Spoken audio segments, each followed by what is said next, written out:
Assalamualaikum warahmatullahi wabarakatuh. Alhamdulillah. Selamat siang para sedulur-sedulur yang saya cintai dan semoga dicintai oleh Allah SWT.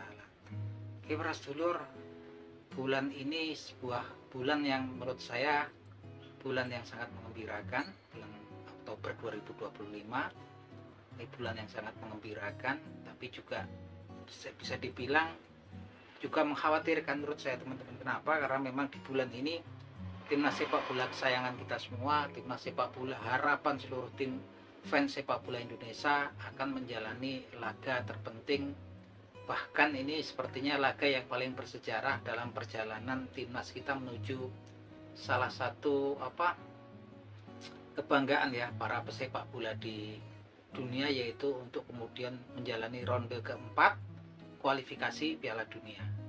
Nah, ini memang laga yang paling betul-betul ditunggu-tunggu, khususnya untuk orang-orang yang sudah seusia saya teman-teman.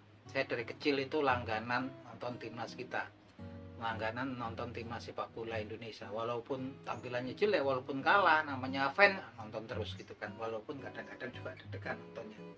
Tapi yang jelas ini bulan ini kenapa sangat menarik sekali, karena ini laga yang paling bersejarah, dimana di tanggal 9 Oktober nanti 2025, tepatnya hari Kamis, timnas kita akan menjumpai timnas sepak bola Arab Saudi ya, dan mereka jadi tuan rumah teman-teman. Ini kalau kemudian kita bisa menang salah satu, karena nanti kan di tanggal 9 jumpa Saudi Arabia, tanggal 12 kita akan jumpa timnas Irak. Artinya memang cukup kemudian satu kali menang, satu kali draw, artinya timnas kita kemudian bisa lolos ke putaran final Piala Dunia 2026 yang akan diselenggarakan di Meksiko, Amerika Serikat, dan Kanada. Nah, teman-teman, ini kayaknya juga sesuatu yang sulit ya teman-teman. Apalagi kalau kemarin itu prediksi-prediksi para analis sepak bola timnas kita itu dari 3 negara yang ada di ronde 4 tadi, di grupnya kita. Nah, ini memang grup Saudi Arabia, Arab sama Indonesia. Ini Indonesia peluangnya paling kecil, cuman kemudian dikasih peluang 7% ya teman-teman. Nah, teman-teman kalau kita lihat memang peluangnya kecil, apalagi timnas Saudi Arabia kan jadi tuan rumah ya. Pastinya mereka akan melakukan segala macam cara untuk kemudian bisa lolos ke putaran final Piala Dunia. Dan kalau kemudian kita bisa melewati Saudi Arabia, di belakang juga menghadang kita singa Mesopotamia, timnas Irak yang kita juga nggak pernah menang gitu kan, nggak pernah menang kalau jumpa Irak, bahkan dominasi permainan selalu penguasaannya Irak ya, kalau kita ketemu di game-game kemarin. Nah, apapun itu teman-teman, harapan kita besar banget teman-teman. Dan kalau kita lihat memang dari beberapa laga terakhir ya, timnas kita itu luar biasa. Ketika jumpa Cina Taipei atau Taiwan, kita bisa menang 6-0, dan kemudian kita juga mendominasi permainan. Dan kemudian kalau kita lihat lagi ketika jumpa Lebanon yang peringkatnya jauh di atas Indonesia ya, peringkatnya dia di bawah 100 tuh peringkatnya, itu timnas kita juga bisa mendominasi permainan. Even kalaupun kemudian nggak bisa memenangkan pertandingan, paling tidak itu salah satu laga terbaik timnas kita yang pernah saya lihat ya teman-teman, lawan negara-negara yang peringkatnya di atas kita ya teman-teman. Artinya memang fair aja kalau saya ngakuin di bawah pelatih coach, di bawah kepelatihan coach Patrick Kluivert, terus kemudian dengan asistennya Alex Pastur dan Denny Lanzat, ada peningkatan yang sangat spesifik ya, yang sangat signifikan di pola permainan dan kualitas permainan timnas kita. Itu yang memang patut kita semua banggakan gitu kan. Meningkatnya jauh, walaupun kemudian kalau di mata hater ya tetap aja ya, kalau nggak suka tetap nggak suka. Kalau saya sendiri mengaku itu. Dan kalau kita lihat memang pemain-pemain kita sekarang memang udah lebih komplit, baik di belakang, tengah, dan depan. Tapi memang nanti ada kabar yang sangat mengkhawatirkan, karena kemudian 2 kiper utama kita yaitu Martin Pas dan Emil Audiro Mulyadi dikabarkan juga mengalami cedera dan kemungkinan besar tidak memperkuat timnas ya di laga tanggal 9 nanti, 9 Oktober nanti 2025. Artinya memang kemudian pemain pelapis ya, ada Nadi Wargowinata dan juga Hernando Ari, ini kan memang kemudian yang ya sangat mengkhawatirkan karena kemarin-kemarin kan selama ini kan yang jadi pemain utama lah kemudian selalu dulu babak awal dulu kan memang Hernando Ari dan kemudian ini Martin Pas dan terakhir Emil Laudero Mulyadi. Bahkan kemarin kan selalu yang dipakai antara dua ini ya, Emil Laudero Mulyadi atau kemudian Martin Pas. Artinya Nadeo Argawinata yang kemungkinan besar mau dipasangkan besok juga nggak punya banyak pengalaman nih jelang laga di pra Piala Dunia ini gitu kan. Bahkan kemarin di uji coba juga kan nggak sempat dipasang ya. Ini sangat mengkhawatirkan sekali ya teman-teman karena tekanannya pastinya berat sekali ya teman-teman. Tapi yang jelas di beberapa lini, di lini pertahanan, lini tengah dan lini depan saya pikir memang sudah jauh lebih baik ya timnas kita daripada masa-masa sebelumnya. Ini kayaknya tim yang terbaik saat ini. Sepertinya akan banyak pilihan ya Coach Patrick Kluivert. Biasanya dia kan kemarin coba kayaknya 3-4-3 gitu kan.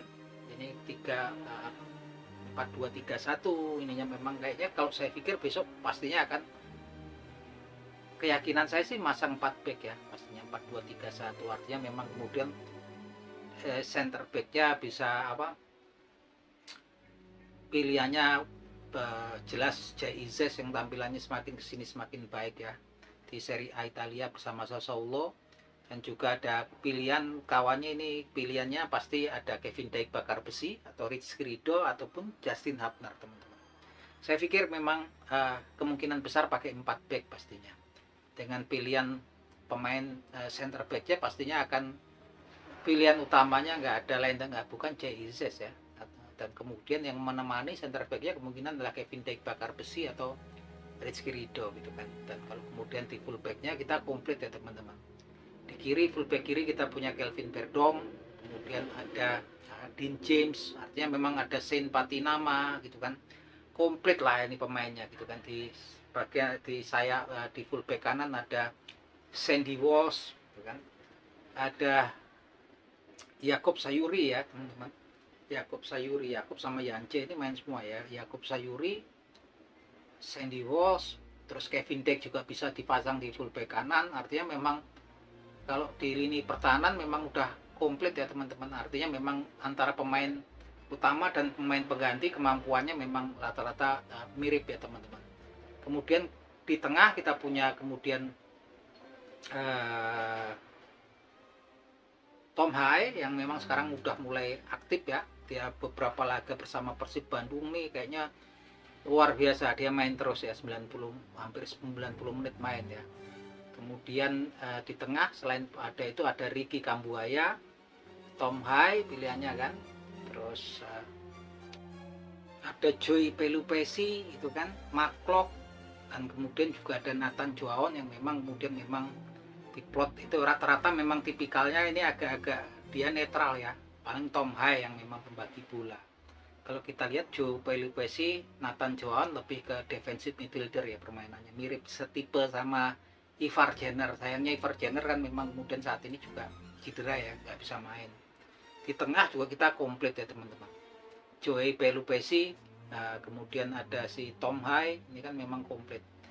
Dan kemudian kalau di sayap kita punya sayap kanan ada Egy Maulana Fikri, kemudian si Eliano Reinders yang sepertinya kalau sekarang di kanan itu pada udah full pilihannya. Eliano Reinders kan bisa main di atas ya, main sebagai winger kanan juga bisa, selain dia memang posisi alamiahnya sebetulnya kan kalau Eliano full back kanan ya. Dan Eliano nih akhir-akhir ini bagus ya, bersama Bandung dia memang dimainkan terus gitu kan. Ada Egy Maulana Fikri, kemudian ada si Yakob Sayuri juga bisa naik ya ke atas. Ini Yakob sama Yance ini kan memang kemudian memang bagus ya, Yakob apalagi ini mainnya kan Yakob Sayuri. Dia bisa, selain dia fullback dia juga bisa jadi winger kanan ya kan. Jadi pilihannya banyak gitu kan. Yang jelas memang pilihan utama saya pikir pastinya akan adalah si Miliano Jonathan ya teman-teman. Kalau kita lihat memang tampilannya meyakinkan. Terus kalau kita lihat di kiri juga kita punya banyak pilihan ya teman-teman. Besok sepertinya Ragnar Oratmangun juga udah mulai bisa dimainkan karena memang di dua laga Football Club Dender dia juga main ya, si Ragnar Oratmangun. Dan kemudian juga di kiri pilih selain Ragnar ini kan memang kemudian si Ricky Kambuaya ya, Ricky Kambuaya juga bisa diplot dipasang di situ gitu kan. Memang pilihannya juga mau banyak di situ ya. Dean Jim pun bisa naik ke atas gitu kan, seperti juga Kelvin Verdong sekalipun memang posisinya kan memang posisi utamanya dia sebagai fullback kiri ya teman-teman. Tapi terakhir laga terakhir ketika Dean Jim itu di RFV divisi kemarin dia justru kayaknya main di Liga Eropa ya, ketika Go Ahead Eagle itu ketemu Go Ahead Eagle ketemu sama Panathinaikos ya, dia kayaknya dari sisi kiri kemarin memberikan crossing yang bagus banget ya, sehingga menang ya itu Go Ahead Eagle-nya. Ini memang kayaknya pemain-pemain kita saat ini komplit ya, jadi bisa rata-rata pemain versatil, pemain yang memang kemudian bisa menempati beberapa posisi ya, kayak Kelvin Verdong bisa di tengah, kemudian bisa jadi winger kiri, begitupun juga Dinjin bisa fullback kiri, dia bisa maju juga gitu kan sebagai winger kiri. Dia memang salah satu kelebihan timnas kita saat ini ya. Terus kalau pilihan untuk penyerang ini yang memang kemudian memang pilihannya nggak punya lain lagi ya oleh Ten Hag Romeni, tapi oleh Ten Hag kan juga barusan sembuh dari cedera, kita juga nggak tahu nanti pilihannya ada Ramadan Sananta gitu kan. Cuman memang pilihannya nggak banyak ya di strikernya teman-teman. Kalau di winger kan ada kemudian Beckham Putra juga main ya. Terus kemudian di belakang itu juga komplit, kemarin ada si Jordi Amat. Artinya nih kalau kita lihat pemain-pemain ini yang ditampilkan oleh Patrick Kluivert saat ini ya, oleh Coach Patrick, saya pikir yang terbaik, dan ini menunjukkan konsistensi daripada Coach Patrick Kluivert yang menyatakan bahwa saya pemain yang kesulitan jadi pemain reguler di klubnya nggak akan dipanggil gitu kan. Ini dan terjawab sudah gitu kan ketika kemudian Marcelino Ferdinand yang jarang mendapatkan menit bermain ya di Oxford United dan sekarang juga nggak dipanggil gitu kan. Pemain-pemain yang memang kurang penampilannya di klubnya, dia memang kemudian memang nggak dikasih tempat ya oleh Coach Patrick Kluivert. Tapi nggak menutup kemungkinan ketika di masa-masa mendatang mulai kemudian dia pemain reguler di klubnya ya tetap diambil. Ini nunjukin bahwasanya keprofesionalan daripada Coach Patrick Kluivert dengan segala kekurangan dan kelebihannya. Apapun itu teman-teman, saya kok tetap yakin, berharap banyak timnas kita bisa mengalahkan timnas Saudi Arabia gitu kan. Walaupun memang sepertinya peluangnya kecil, karena memang selain memang sekalipun kita pernah draw dan win melawan Saudi Arabia itu nggak gambarkan secara signifikan kemampuan kita. Dia selalu ada perubahan kan gitu kan. Yang jelas selain faktor teknis juga ada faktor non teknis, salah satunya adalah tuan rumahnya adalah kemudian Saudi Arabia. Apapun itu, sesulit apapun, kita patut kemudian untuk selalu mendoakan ya, berharap banyak kemudian timnas kita bisa lolos. Apalagi untuk orang-orang yang seusia saya, kapan lagi bisa nonton timnas kita kemudian main di Piala Dunia. Itu harapan saya teman-teman, saya pikir harapan semua publik di Indonesia. Walaupun kemungkinan ini sulit, tapi saya pikir kita tetap punya kesempatan, tetap punya chance gitu kan. Kalaupun tidak, paling enggak nanti kalau bisa lolos, kalaupun enggak bisa lolos langsung, bisa kalau ke peringkat 2 terbaik, kita bisa kemudian melawan daripada zona lain ya teman-teman, pakai playoff. Yang jelas yang udah menunggu salah satunya adalah zona CONMEBOL ya, Amerika Selatan, ada Bolivia di sana. Artinya juga nggak mudah, tapi memang mau dapetin peringkat 2 di grup nanti juga pastinya juga susah, karena yang 2 ini singa semua, Saudi Arabia dan Irak, yang notabene memang kita secara ranking di bawah mereka ya. Kalau kualitas permainan saya yakin kalau ketika lihat 2 laga terakhir timnas kita, ketika jumpa Cina Taipei atau Taiwan dan juga ketika jumpa Lebanon, kita bisa berharap banyak dan banyak variasi dan banyak peningkatan serta punya banyak pilihan variasi ya ketika timnas kita di bawah pelatihannya Coach Patrick Kluivert, Denny Ranjat dan Alex Pastur. Apapun itu ya teman-teman, hasil pertandingan ya lagi-lagi kita cuma bisa berharap gitu kan. Di lapangan pastinya banyak hal yang bisa terjadi teman-teman. Yang jelas semua sudah dilakukan maksimal oleh jajaran PSSI, Bapak Erick Thohir, sampai dengan sejauh ini ya sudah mendatangkan susah payah kemudian untuk menaturalisasi pemain-pemain diaspora gitu kan, gonta-ganti mengganti pelatih segala macam. Ini memang salah satu kerja keras daripada jajaran elit PSSI dan semua dukungan dari semua fans ya teman-teman.